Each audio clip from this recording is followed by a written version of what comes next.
Oi, gente, tudo bem? Meu nome é Laura e eu sou responsável por dar aula de biologia para vocês aqui no Eureka.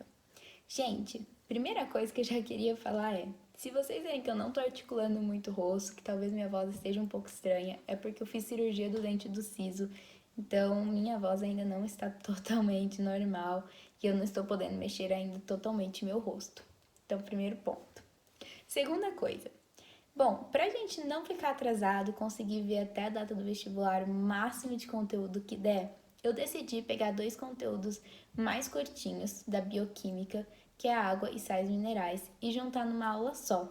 Talvez fique um pouquinho mais comprida, mas pra gente não ficar atrasado e conseguir ver mais coisa até a data do seu vestibular, eu decidi fazer isso, tá bom? São dois conteúdos bem basiquinhos, bem facinhos, então eu acho que vai ficar super tranquilo.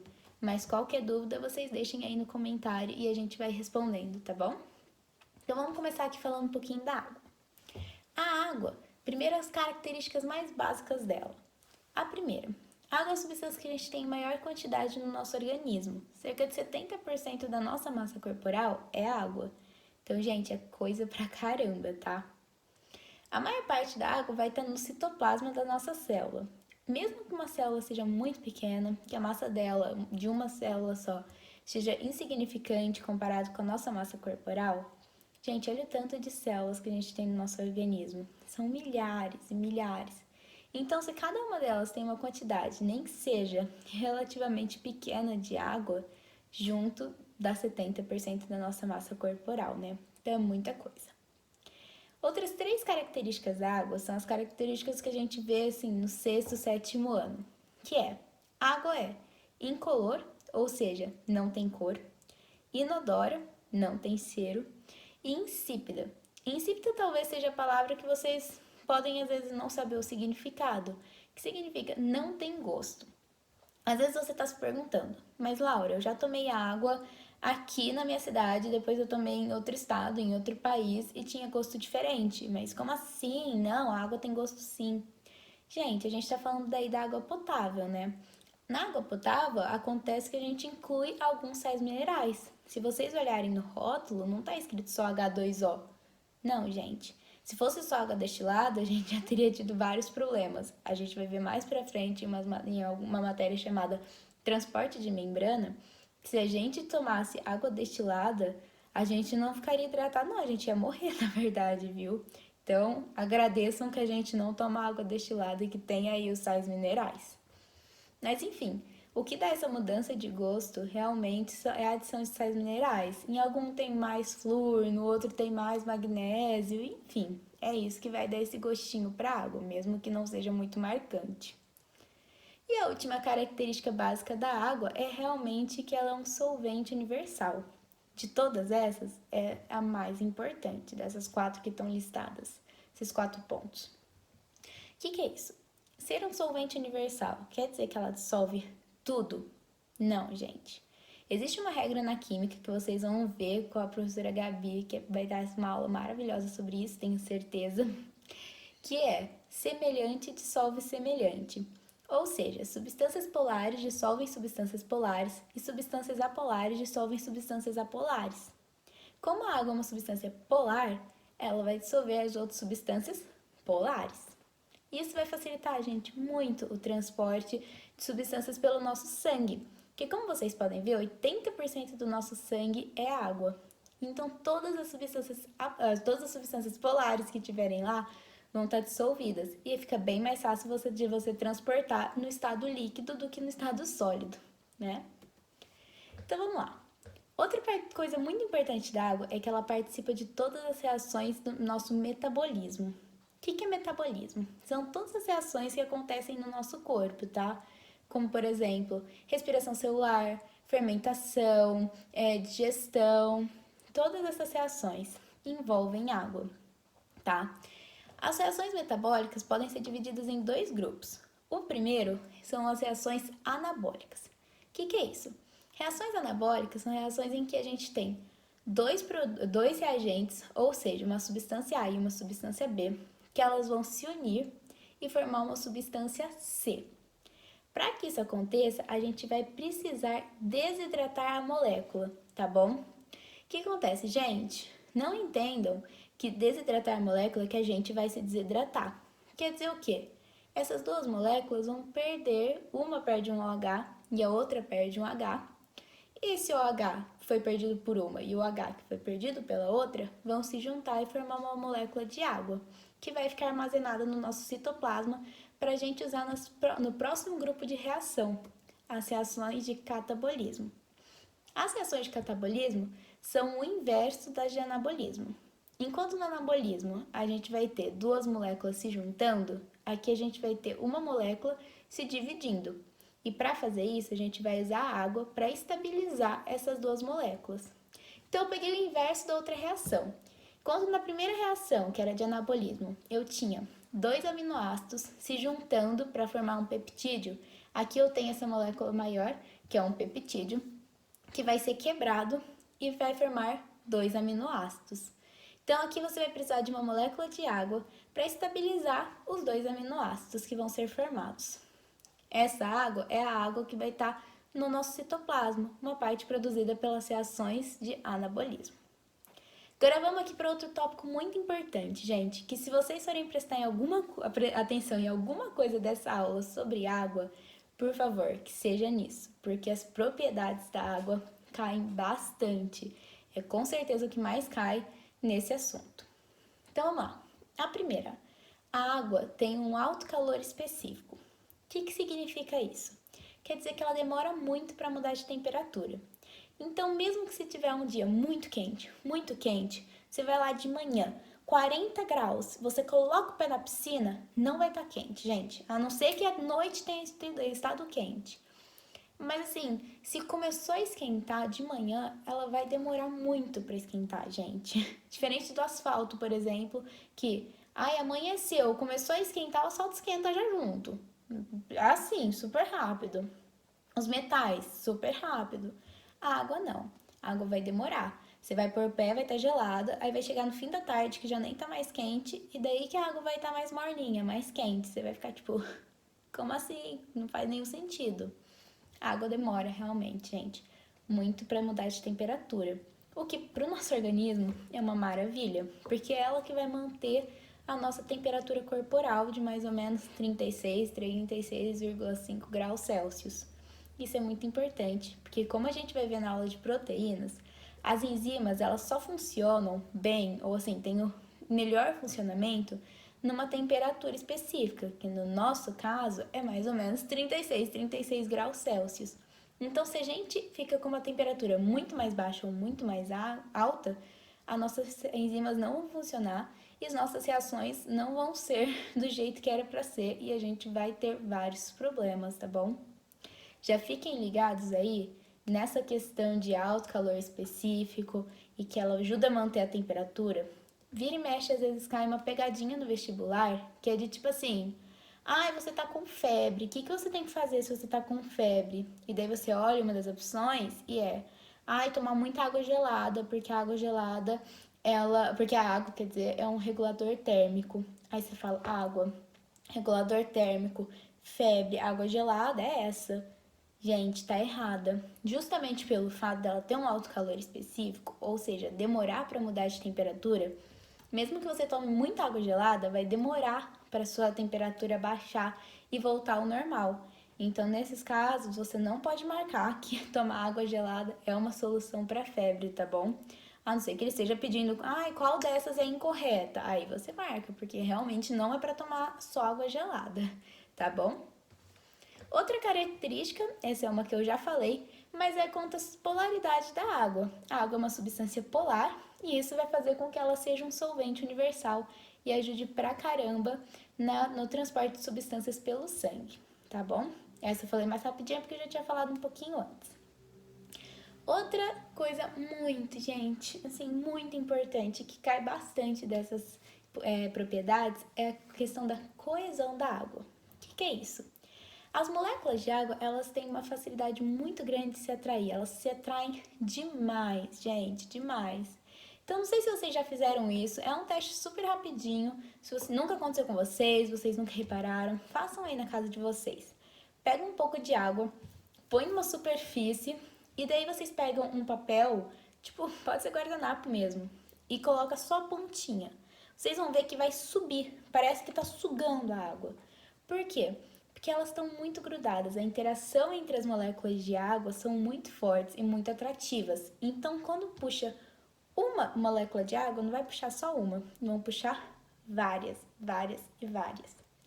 E o que isso acontece? É uma propriedade muito importante quando a gente pensa na questão de capilaridade, que é a capacidade da água, na verdade de qualquer líquido, de passar, de subir por tubos muito pequenos. Isso é muito importante, gente, principalmente quando a gente fala de duas coisas. Primeiro, os nossos capilares, que são os vasos sanguíneos muito fininhos, e a condição de seiva nas árvores, né, em todas as plantas. Então aí, ó, como vocês podem ver nesse desenho que eu coloquei, essas reações, essas ligações, na verdade, as linhas, não são ligações mesmo de uma estar conectada à outra, mas são sim as reações que vocês vão aprender que chamam reações intermoleculares. Nesse caso, pontos de hidrogênio, que são a segunda mais forte. E ali, a segunda imagem é da capilaridade. Vocês podem ver que nesse tubinho super pequeno, a água subiu bastante, né? Opa, passei um sem querer. E a outra coisa é a adesão. Enquanto coesão é essa atratividade entre a água com outras moléculas de água, a adesão vai ser a atração da água e a capacidade da água de se unir com outras substâncias. Também, gente, vai facilitar muito no transporte das substâncias pelo sangue, tá bom? Inclusive na seiva, igualzinho o outro. Só que essa daqui não envolve nem um pouco capilaridade, tá? Então, se falar capilaridade, lembrem de coesão. A adesão vai facilitar também no transporte de sangue, no transporte das seivas, porque porque a seiva tem sais minerais, mas não tem nada a ver com a capilaridade, tá bom? Agora, no slide certo, falando da tensão superficial. Gente, essa é uma que cai relativamente bastante, principalmente a questão do mosquito, que eu vou falar já já. Tensão superficial é o quê? As moléculas de água, como eu disse, têm essa coisa de coesão. Então elas se atraem muito. E elas vão formar como se fosse uma rede relativamente forte, tá? Obviamente, nesse primeiro desenho que eu coloquei aí, que tem essa bola, gente, não aguenta uma bola, tá? Se você colocar uma bola na água, ela vai afundar. Mas era só para vocês verem, porque ficaria melhor do que eu desenhar um mosquito. Mas o que acontece? Eles conseguem formar essa força, essa camada, que faz com que se você colocar alguma coisa muito leve e devagar na água, que ela não vai afundar, ela vai ficar paradinha. Igual vocês podem igual vocês podem reparar na imagem do mosquito, que ele tá pousado na água. E, gente, não é nada mágico, não é que mosquito é Deus e consegue andar na água.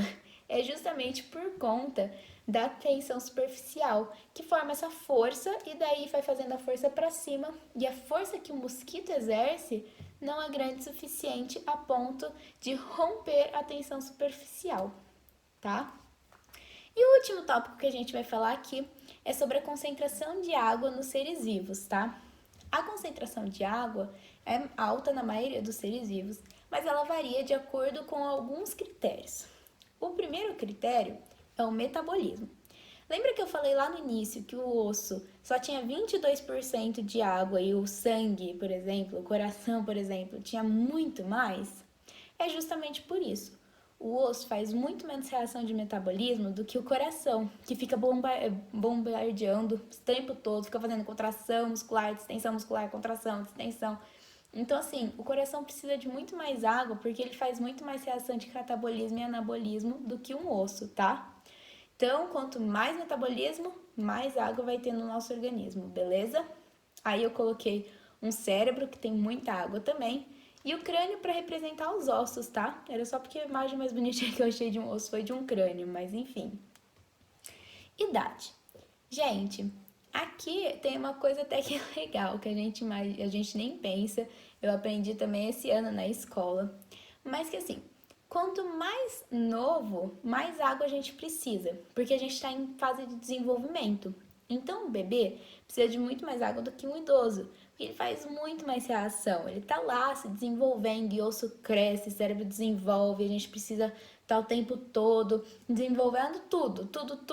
Então a gente tá fazendo reação o tempo todo.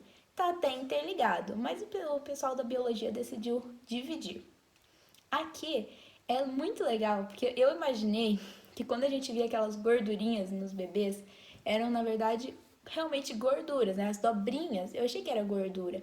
E eu descobri esse ano que não é, gente. Aquelas dobrinhas são acúmulo de água, que o bebê ele vai lá, vai ter uma quantidade reservada de água para não faltar e ele conseguir se desenvolver bem. Já nos idosos, quando você vê uma pele flácida, é na verdade a falta de água, gente. A gente vai ficando com menos água, nossas células vão acabar murchando um pouquinho e daí a pele vai ficando um pouco flácida, tá? E a última é espécie. Gente, entre as espécies é óbvio que vai variar. Então, por exemplo, a gente tem mais ou menos 70% da nossa massa corporal água.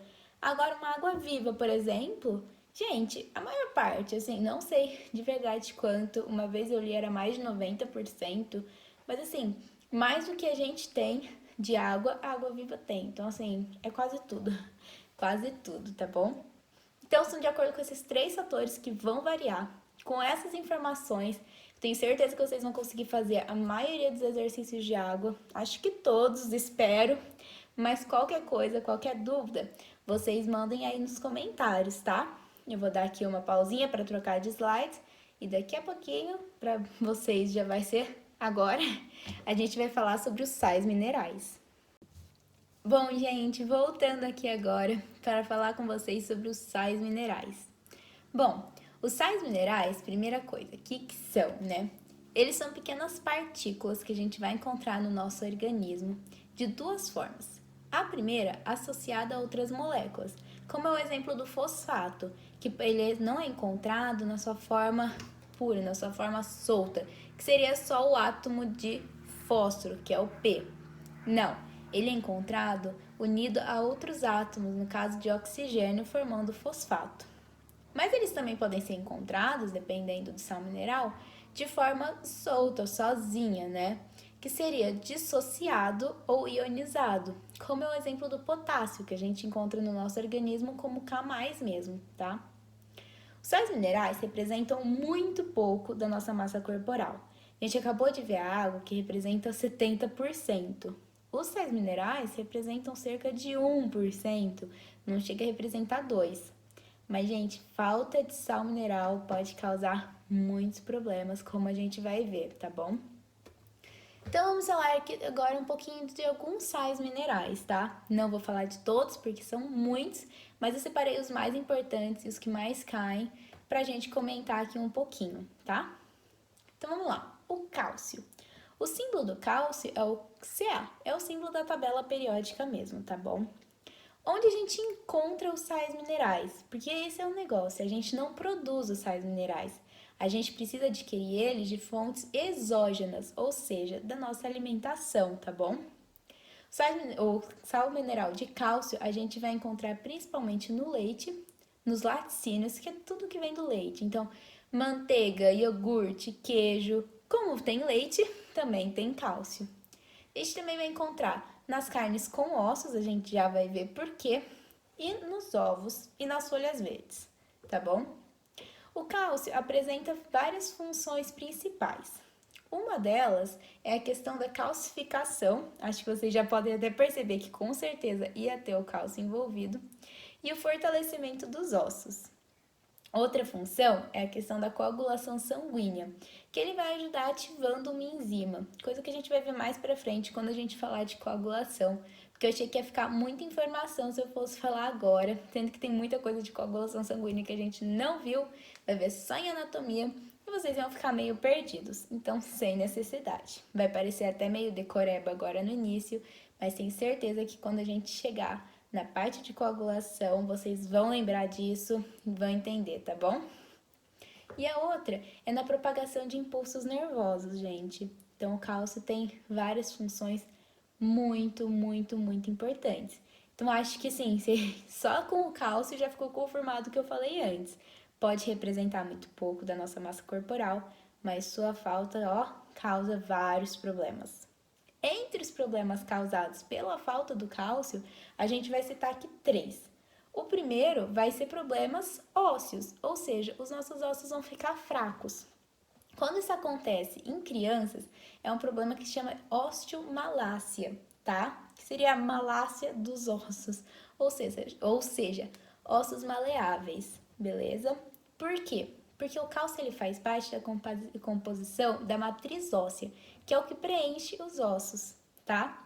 Se isso acontecer no adulto, vai ser chamado de osteoporose. Eu pus aí uma imagem para vocês verem qual a diferença entre um osso normal, com uma quantidade de cálcio tranquila, ideal, e um osso com osteoporose. Então, gente, olha a diferença, não tem nem muito o que falar. Uma imagem fala mais que 1000 palavras nesse caso. Outro problema vão ser espasmos musculares. Como eu disse, o cálcio atua na contração muscular. Espasmos musculares são contrações involuntárias do nosso corpo. Porque, por exemplo, se eu quiser contrair o meu braço, agora eu contraio. Eu vou lá e falo assim, eu quero contrair o meu braço e eu contraio. Só que se eu tô com deficiência de cálcio, às vezes você vai ver e você tá dando tipo uns tremelecos, sim. Você vai ver seu músculo tá contraído e você nem quer contrair. Isso são espasmos musculares. E também vai dar mau funcionamento cardíaco. Por quê? Gente, não vamos nos esquecer. O coração é um músculo. Então, se o cálcio atua na contração muscular e a gente está com mau funcionamento dos nossos músculos, se a gente está tendo espasmos musculares, né, problemas musculares, com certeza nosso coração vai ser afetado, tá bom? O magnésio.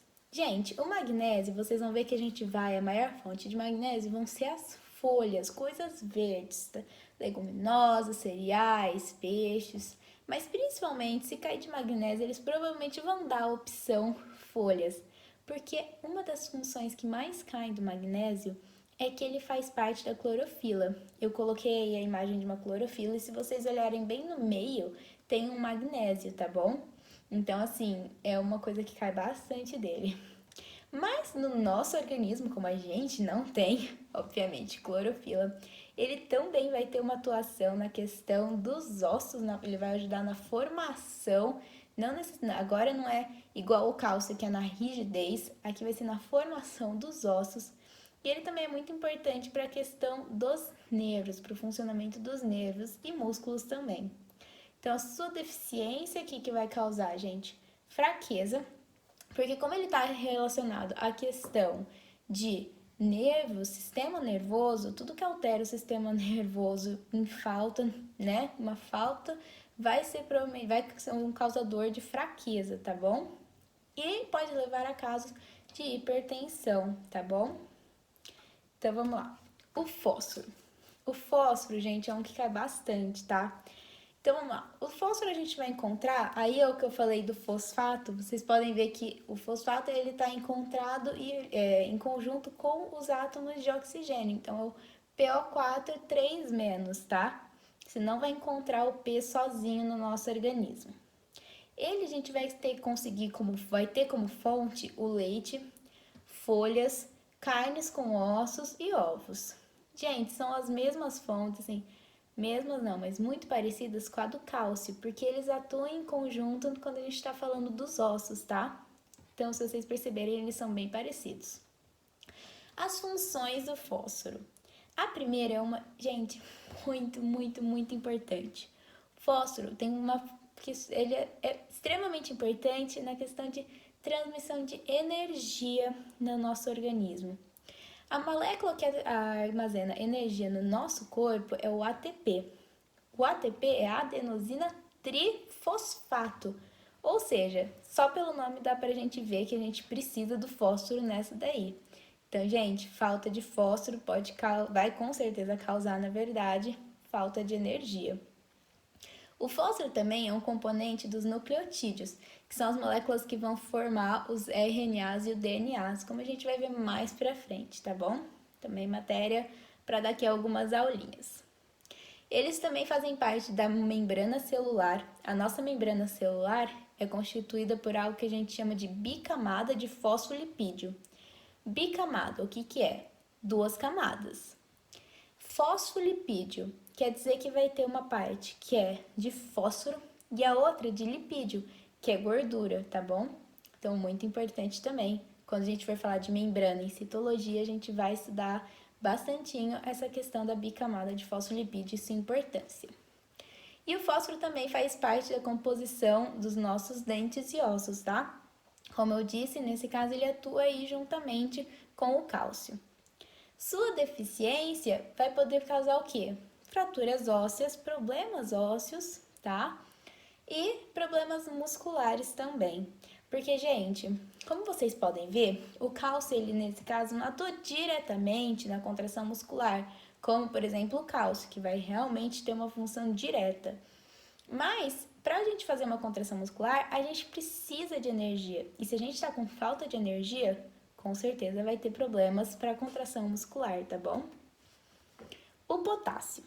Gente, o potássio, como eu disse, ele é encontrado de forma solta no nosso organismo, como K+, e ele pode ser encontrado em frutas, verduras, leguminosas, cereais, enfim, são vários lugares. Já falo para vocês que não é sempre que cai, tá, gente, as fontes.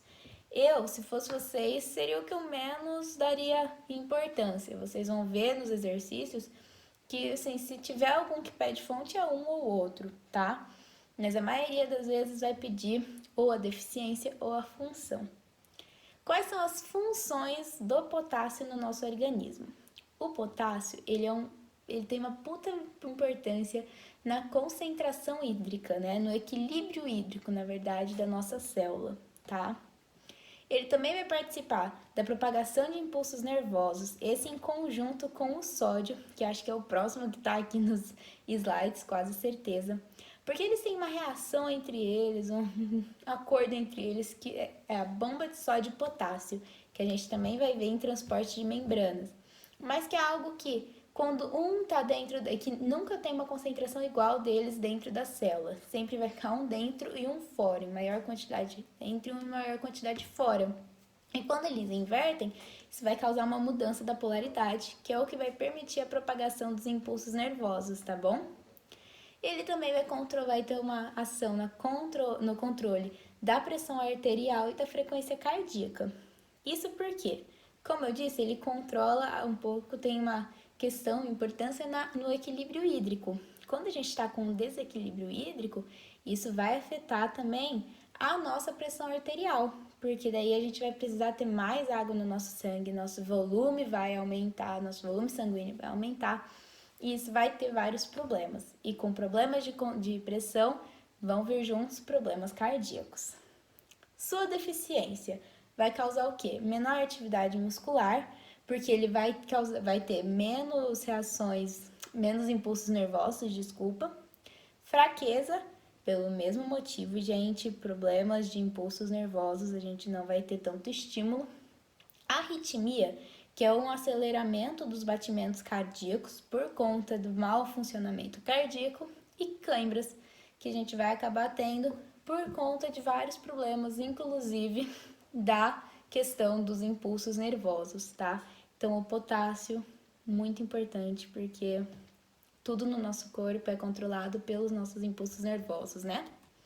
O sódio, como eu disse, eu coloquei até aqui a imagem, vocês vão poder ver para entender do outro, que eu falei lá do potássio na questão da propagação dos impulsos nervosos.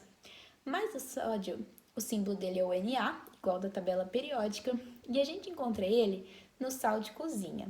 Então, gente, ele não tem muitas fontes, é difícil você conseguir uma fonte específica do sal. Por isso que do sódio, desculpa. Por isso virou uma lei colocar o sódio dentro do sal mineral, que é algo que os brasileiros consomem muito. Então, isso ajuda bastante a gente não ter deficiência de sódio no nosso organismo, tá bom? Suas funções são muito parecidas, na verdade, são iguais, como vocês podem ver, às do potássio, justamente porque eles trabalham em conjunto com a questão da bomba de sódio e potássio. Então, suas deficiências são muito parecidas: menor atividade muscular, problemas de pressão, que, como eu disse antes, é por conta da falta d'água, tá bom? Que vai acontecer uma desregularização da pressão arterial, e para regularizar, vai ter uma mudança do fluxo sanguíneo, para regularizar o fluxo sanguíneo, vai ter um aumento da pressão arterial. E câimbras. Se vocês olharem nessa imagem aí do lado, vocês podem ver que ocorre que o lado de fora ele tá positivo e o lado de dentro negativo desse neurônio. E daí, quando inverte, porque antes para estar positiva, quando inverte, fica o Na de um lado e o potássio do outro, né, um dentro e um fora, que vai acontecer uma despolarização e depois uma repolarização. E é isso que permite que a gente tenha um estímulo propagado por um neurônio, tá? O flúor. Gente, o flúor acho que é um dos que mais gente escuta falar por conta da pasta de dente, dentista e tudo mais. Porque o flúor tem uma importância muito grande quando a gente fala dos dentes, tá? O que é isso? Onde que a gente vai? Primeira coisa, da fonte do flúor. A gente vai encontrar ele na água fluoretada, que é água com adição de flúor, peixes e chás. Na infância, a gente também pode conseguir ele nas pastas de dente com flúor. Depois de uma idade, vocês vão ver que as pastas vão aparecer tipo, sem flúor e tudo mais. Mas enfim, durante a infância, como a gente às vezes não toma, não come peixe, não toma chá, e às vezes não toma nem água durante a amamentação, não é ideal nem você dar água para um bebê, a gente acaba pondo o flúor por meio da pasta de dente fluoretada. A função dele é fortalecer os ossos e os dentes. Mas quando cai flúor, normalmente vai vir a questão do dente, tá bom? Porque de osso tem muitas outras, como a gente já viu. E sua deficiência vai causar a queda dos dentes, a fraqueza dos dentes, como vocês podem ver nessa linda imagem que eu coloquei. E eu, sinceramente, eu particularmente não gosto, mas né? O iodo.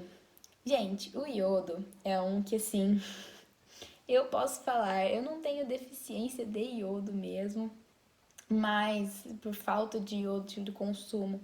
Mas eu sou uma pessoa que sofre de um probleminha por conta da falta dos hormônios que o iodo faz parte. O iodo a gente vai conseguir no sal de cozinha também, justamente porque ele não é tão fácil de ser conseguido, então adicionaram também na lei que tem que ter no sal de cozinha para que existam menos problemas de iodo de falta de iodo no Brasil. A gente também vai conseguir eles no peixes e nos frutos do mar, tá bom? A função, é aí que eu falei. Ele faz parte dos hormônios da tireoide, que é o T3 e o T4. Eu tenho falta desses hormônios por outro motivo, é por questão da minha tireoide mesmo. Mas eles são um dos reguladores do metabolismo. Então, gente, como eu tenho falta, eu produzo menos, meu metabolismo é muito mais fraco. Isso vai causar diversos problemas, gente. Faz a gente engordar, faz a gente ficar com o metabolismo muito lento, nossas reações acontecem de forma bem mais devagar, a gente tem cansaço, enfim, vários problemas metabólicos. E outro problema, esse só quando tem a falta de iodo mesmo, que é o bócio, que a gente conhece popularmente por papo. O que acontece? A gente tem a tireoide com um tamanho normal. Se a gente está com falta de iodo, nossa tireoide vai começar a crescer para tentar alcançar maior área e conseguir alcançar pegar mais iodo. Como vocês podem ver nessa imagem que eu coloquei. Tá em inglês, mas eu acho que vocês conseguem ver, né? Que a tireoide aumentou muito de tamanho justamente para tentar alcançar uma maior área e pegar mais iodo. A gente também aqui vai ter o ferro, e o ferro é outro que eu também já tive problema de falta, mas esse de falta do ferro mesmo, não do hormônio. O ferro a gente vai encontrar em carnes vermelhas, então toda carne vermelha, fígado, que é uma carne super escura, gema de ovo, verduras escuras, tá, gente? Tudo verde escuro. Feijão, todo mundo já ouviu falar, então come feijão porque tem ferro. Comam mesmo, gente, comam. E outra coisa, por mais que os alimentos ácidos como limão, laranja, não sejam fontes de ferro, elas ajudam muito na absorção, porque elas impedem que o ferro... Impedem não, mas elas tardiam a oxidação do ferro. Então fica mais fácil pra gente absorver, tá bom? E daí as funções. Tem duas funções principais do ferro. A primeira é que ele faz parte da hemoglobina, que é a célula vermelha, né, a célula do sangue vermelha, que faz o transporte do oxigênio, tá bom? A hemoglobina importantíssimo. Sem hemoglobina a gente não transporta quase nada de oxigênio. E ele também faz parte da mioglobina, que é uma molécula que vai ficar armazenando oxigênio, quer dizer, nos nossos músculos, tá bom? A deficiência de ferro vai causar anemia. Eu já tive, não é nada legal tomar reposição de ferro, gente, nem um pouco legal. É soro de 2 horas e meia, 3 horas. Já fiquei 3 horas tomando soro de ferro. Arde. Então, gente, por favor, comam bastante carne vermelha, bastante feijão, folha verde escura, para não precisar ficar tomando reposição de ferro, tá bom? E bom, gente, é isso. Eu espero muito que vocês tenham gostado. Queria ter tido aí um tempo de fazer esse exercício com vocês. Mas, quem sabe eu não gravo aí um vídeo de exercício, solucionando esses exercícios, para que daí vocês possam pegar uma prática, mas façam os exercícios da apostila. Qualquer dúvida, mandem aqui, mandem no Discord, que é a nossa plataforma onde a gente tem os nossos plantões. Mandem no nosso Instagram. Enfim, gente, vamos todos juntos nos unir para aprovar vocês e nos aprovar no vestibular, tá bom? Não se esqueçam de seguir nossas redes sociais, então nosso Instagram, nosso Facebook, de se inscrever aqui também, né, no nosso YouTube para vocês não perderem os próximos vídeos. E eu espero muito, muito mesmo que vocês tenham entendido tudo e que esse vídeo ajude muito vocês, viu? Um beijo e espero que nossa jornada na biologia esteja apenas começando. Tchau, tchau e até semana que vem!